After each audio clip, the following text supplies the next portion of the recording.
ఒకప్పుడు పాలు అమ్ముతూ సాయంత్రం రోడ్డుపై లైట్ల కింద చదివిన ఓ పల్లెటూరి బాలుడు ఈరోజు దేశం మొత్తం సేవ చేసే ఐఏఎస్ అధికారిగా మారాడు. తెలంగాణలోని ఓ చిన్న గ్రామం. అక్కడే పుట్టిన రాజు. తల్లిదండ్రులు వ్యవసాయ కూలీలు. ఇంటి పరిస్థితి కష్టమైనా చదువు అంటే ఎంతో ఆసక్తి అతనికి. ఉదయమే లేచి పాలు పట్టేవాడు. ఆపై పాఠశాలకు పరుగులు. అతని కష్టాన్ని గమనించిన గురువులు అతనికి ప్రోత్సాహం ఇచ్చారు.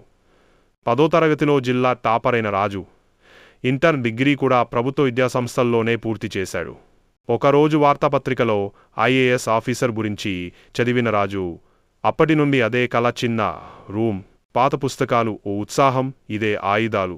మొదటి ప్రయత్నంలో ఫెయిల్ అయినా రాజు ఆగలేదు. రెండవ ప్రయత్నంలో అఖిల భారత స్థాయిలో 67వ ర్యాంక్ సాధించాడు.